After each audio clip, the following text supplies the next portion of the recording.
Hi, Nick Collier here, and this is my shop. Come join me. We'll have some fun. Okay, Nick Collier here, and today we got our motor for the roller project that we began here, I don't know, a couple of weeks ago, and we may continue soon, especially now that I have the motor and I get to, play a little bit more. So let's open up the box.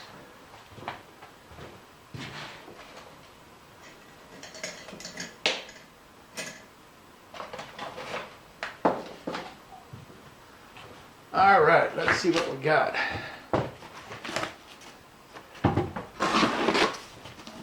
Some China special, I know. But I'll tell you, I went on eBay and I looked for the right motor, and anything less than about $900 just wasn't gonna cut it. And this was $150. I was like, okay, come on. Harbor Freight, yeah!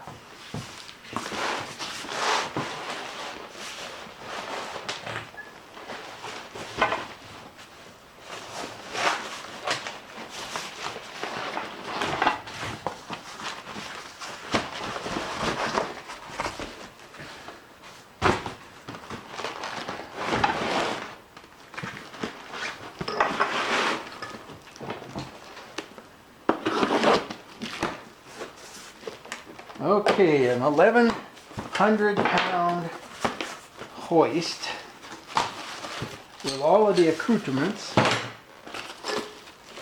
that I won't be using, but I'm sure I'll use them somewhere else.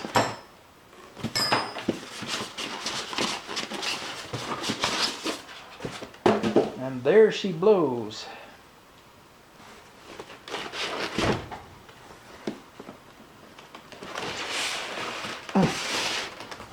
Alright, let's spin this over.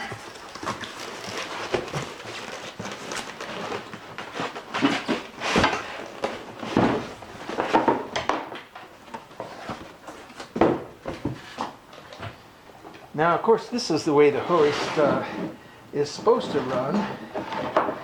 And we're probably going to have to build it this way, but for the moment we're going to spin it upside down. And what I need to do is remove the control or the cable unit, and we'll just save that for when the cable on my other hoist goes bad. And then let's see what we've got here. So I think removing the cable unit is our first thing out the gate. Alright, so let's take these out.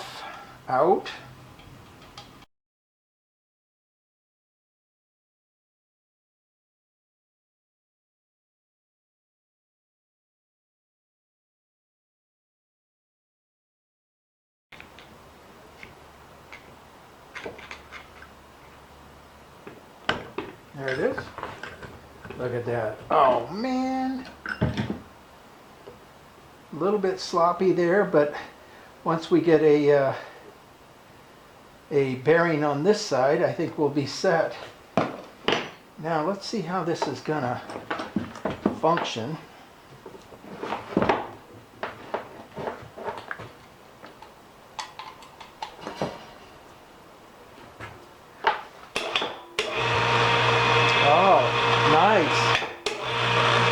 Back and forth, which is what we want.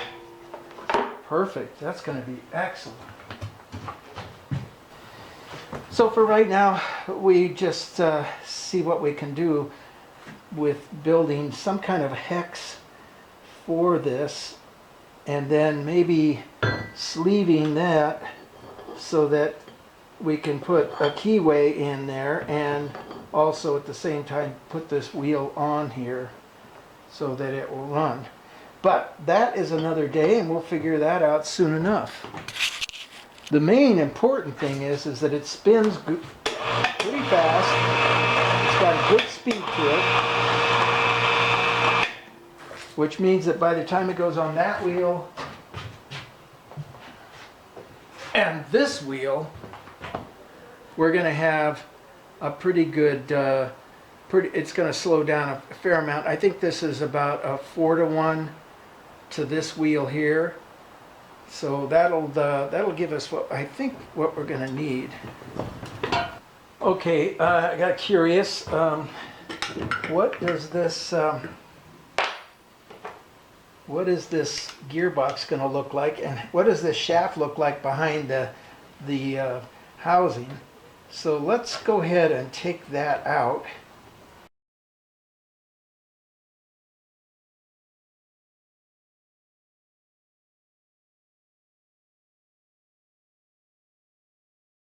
Good.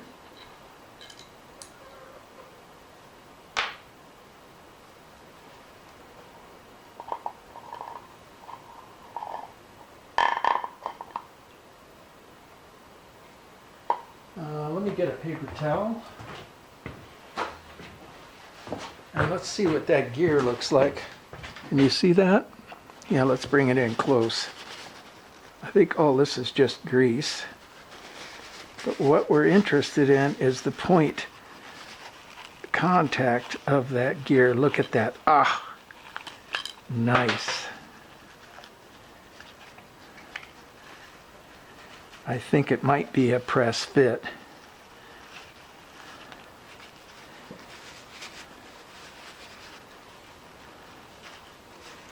At the very least. Oh, look at that. It's got a snap ring in there. Let me put this aside. I don't know how this thing is holding, but let's pop that snap ring and see what we can come up with.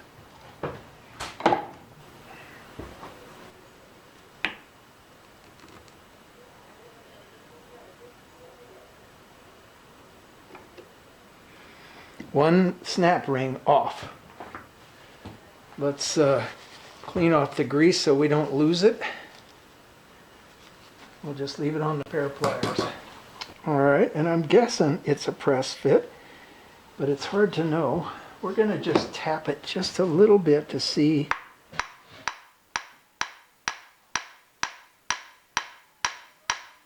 If it's going to move. It's not looking like it.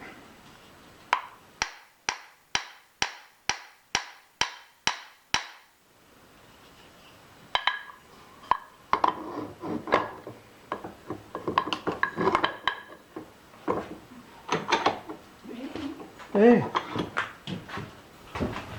Okay, I got the shaft out, and it turns out that it is a keyed shaft, which is great because I don't have to, going through any weird things. I can just, in a sense, I could actually use this shaft and just turn this part down and put another key in that. But we'll have to look and see what we've got. But I'm thinking that's going to be more than enough. So basically we'll just pull the keyway out of here, pull the bearing off, and then turn this down and make it shorter so that when the gear goes on, it hasn't got this long stretch. We'll put another roller bearing on this end, and that'll keep everything good and strong and solid. So that done. We're going to quit for the day. My wife wants to go out to dinner, and that sounds like a good idea. So we'll be back. This is going to be a fun project. Okay, first thing we're going to look at here is we've got this perfect box already pre-made, ready to go. This gear is probably a bit big anyhow. I mean, it's certainly big for the box, but I mean, it's a bit big because it's not going to gear it down as much as I was hoping. And I think we're going to run with this gear here. Although I may get another piece of stock that's about 5 inches that'll fit within the confines of this box. And then the gear will just sit right in here. And let me get the bigger gear.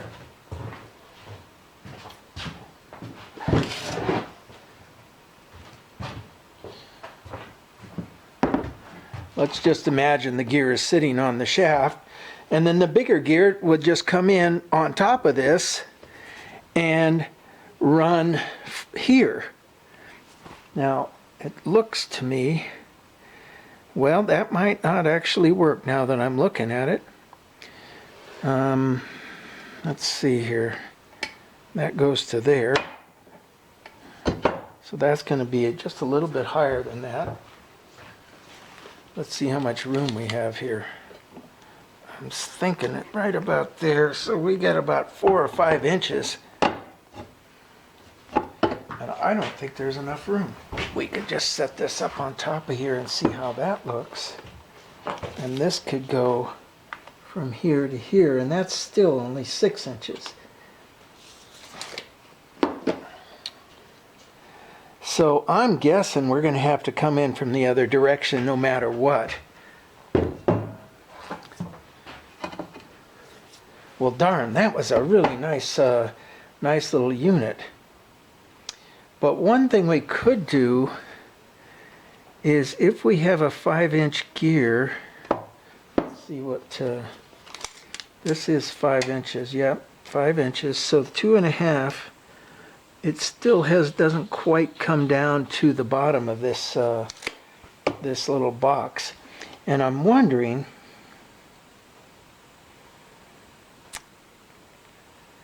I'm thinking it might be possible to go ahead and, here we're going to get a pen.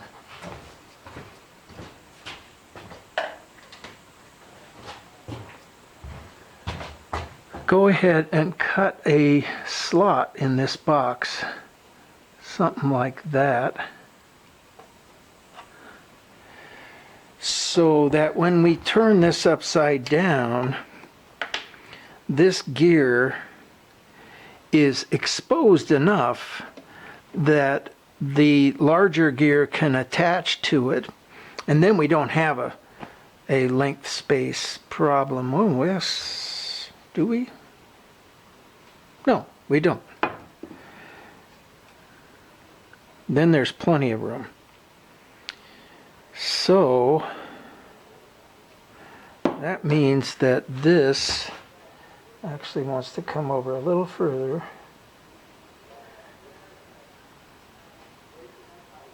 So that comes out. This comes in as close as possible. The big gear actually comes in and comes close to this, whatever that is going to look like by the time we get to the end. So I think that's going to be the key here.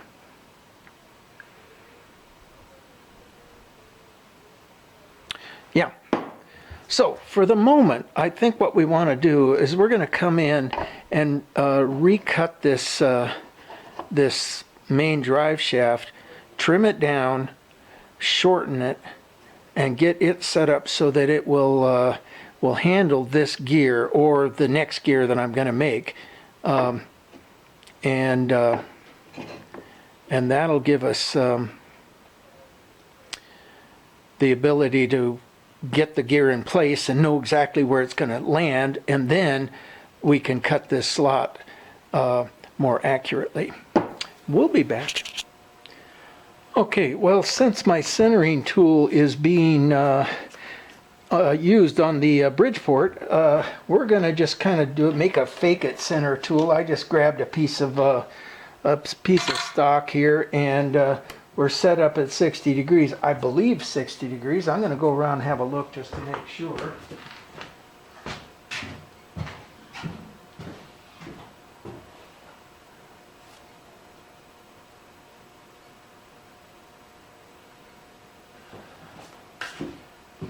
Yep.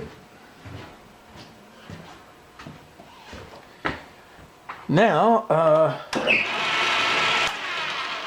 we don't need to use the gears, so we'll just quieten this thing down a little bit. And we're basically just going to run back and forth until we get a sharp point on the end.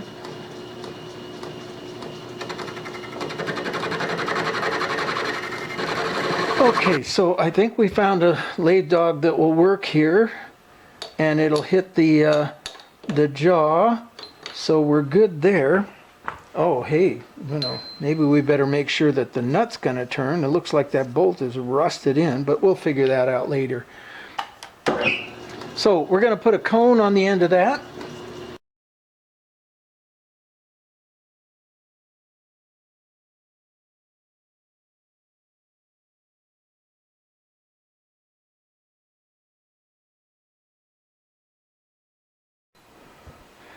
Okay, so we're gonna put this over in here, and we're gonna put a lathe dog on it, and I don't want to mess this shaft up any more than it's already messed up. It's gotten a couple of big dings in it. I don't know where those came from. So we're going to put a piece of aluminum on top of that. And,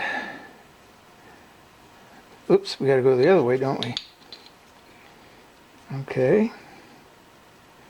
Tighten everything up. Let me go get a wrench.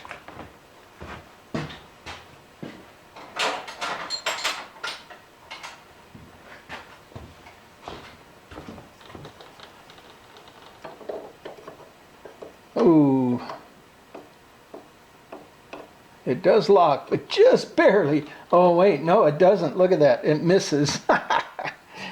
Okay, fine. And it's cast iron, so I can't bend it. Oh, wait, no, it's going to be fine. Just barely.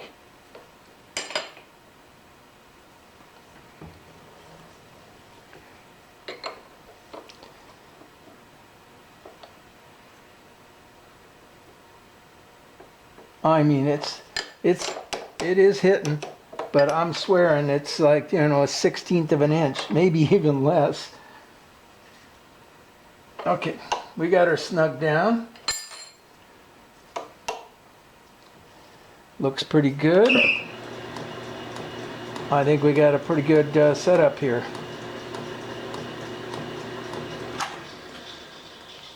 Make sure that aluminum isn't going to hit. Nope. It's fine. Now we need to go back over and measure the length that we want our shaft to be. Okay, so the bearing goes right up against this surface here. And so we want this thing to ride 1.25 inches out from the bearing. Actually, we want 1/4 inch. There we go. 1/4 inch of space, and then 1.25 inches out to the end. And then we want this to be there also, so that's another 1/2 inch. So that pretty much is going to give us what we want. And all of these measurements are random because everything else is going to be adjusted to this. So what we'll do is we'll turn this. Let's see, this is the gear. So we'll take this down to a minimum size or maximum size. Then we'll take this down to the shaft size of the bushing, and then all the rest of this will cut off. So let's get started.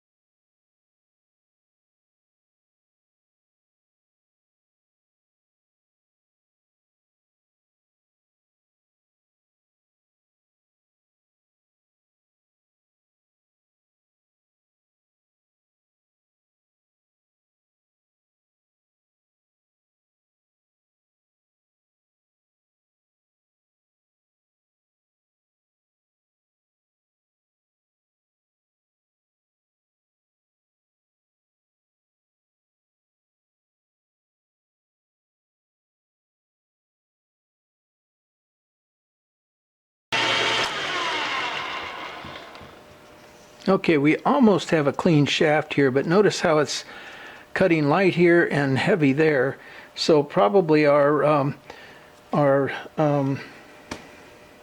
tailstock is out of adjustment. And I'm wondering, I'm thinking we can just fake it because, oh no, we need to square that up. Yeah, that's got to be a tight fit. Huh.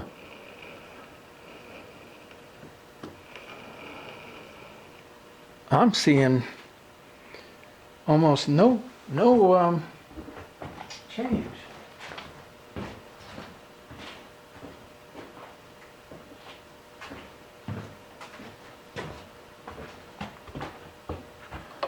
Let's see what we got size-wise. We're sitting at 703.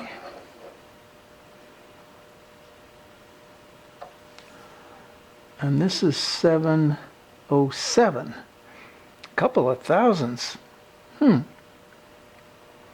4 thousandths off.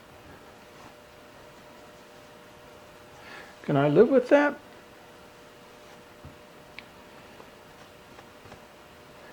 Um, 707. So that means that this is further away, so the tailstock needs to come closer.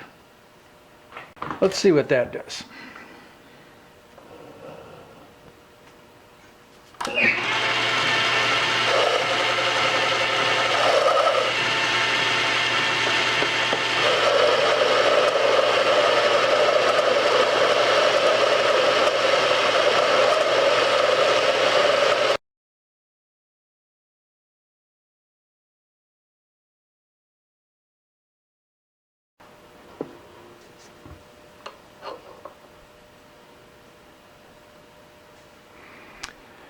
Sitting at 665 looks like, and this side we're sitting at 664 1/4. I'd say 3/4 of a thousandth I can live with. Now what I can't live with is how rough this surface is, so I think what I want to do is just kiss it with a file just a little bit.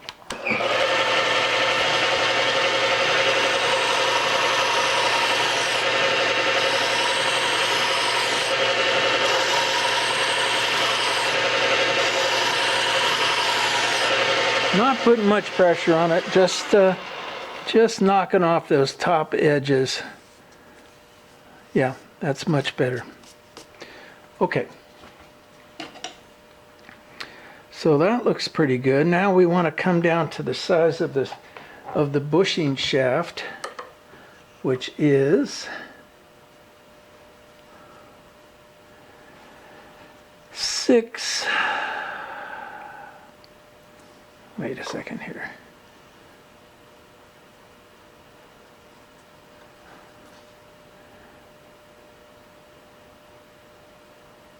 $660, no, $675, $685, 2 is that. And this is 6.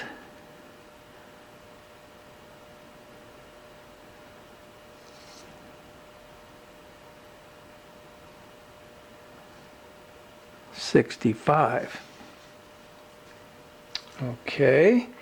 Now I think what I'm going to do at this point, because the bushing is going to want to be fairly smooth, is I'm going to go and sharpen my bit because I think it was looking a little sad there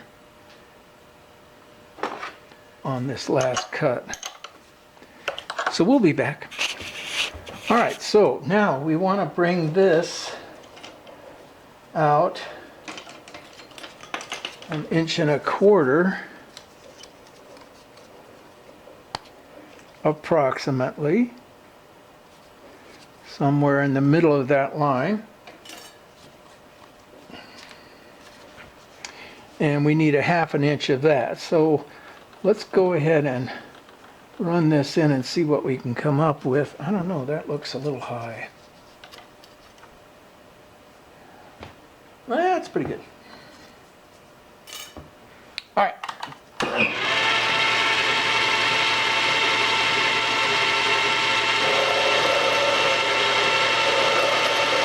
I don't know. It's not cutting. It looks high.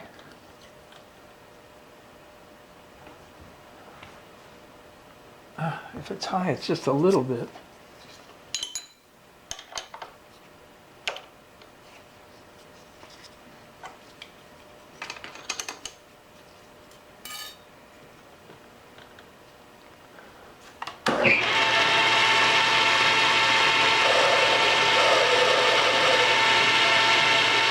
All right, let's give that a cut and see what we can come up with.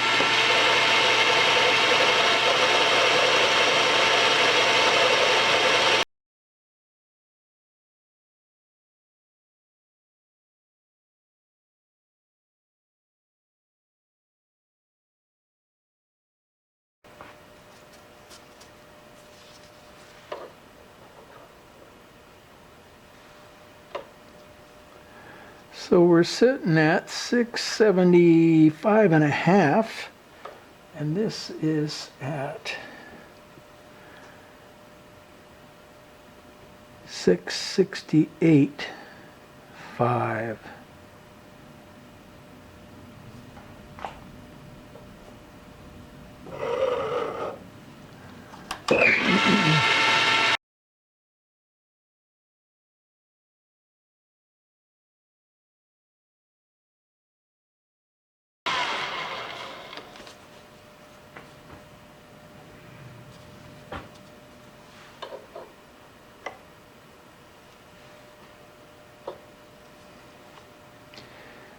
All right, we're at 678.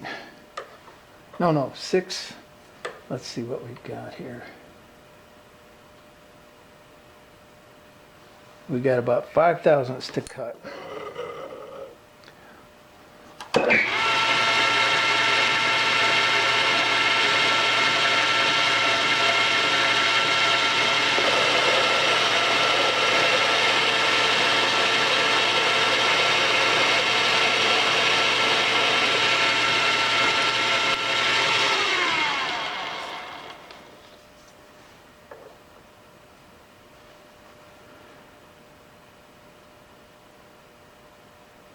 A little bit too much. So back it up just a bit.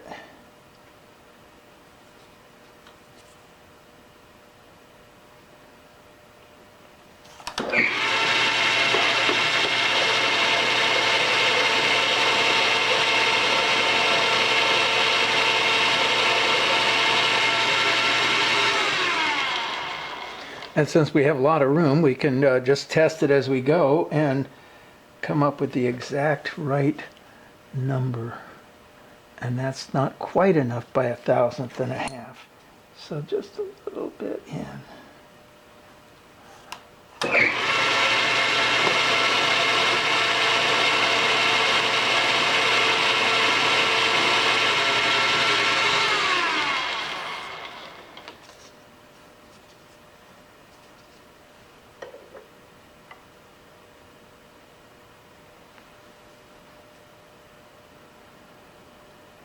That's about it. Take that on over to the shoulder.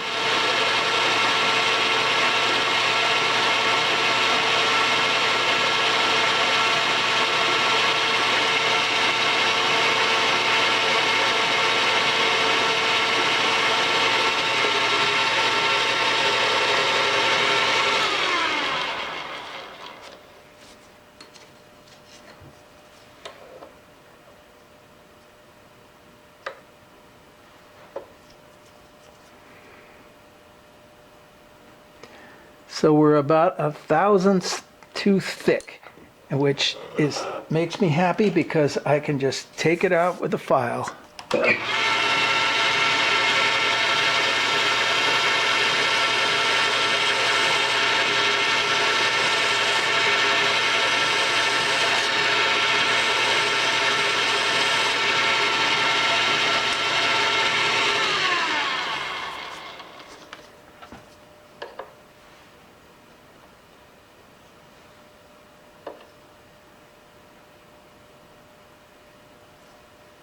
Still working on it. We're going to turn you off because I need to get on this side. Okay, we're all set here. We've got our bushing surface, our gear surface, and and the gear, gear that originally came with it on the interior of the transmission.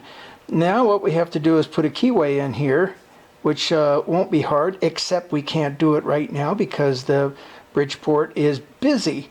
So, so this gets saved for another day.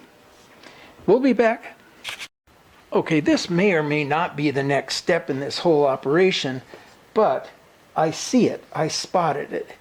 And you know, we've machined down the shaft, and that goes inside of there, and this end goes inside of the bushing here. And that just kind of sits in there and runs on grease. Now the problem is look, can you see that? No, you can't. Let's take it up just a little bit. We've got about 2 inches of space here. This is going to go in here inside of this hole here, something about like that.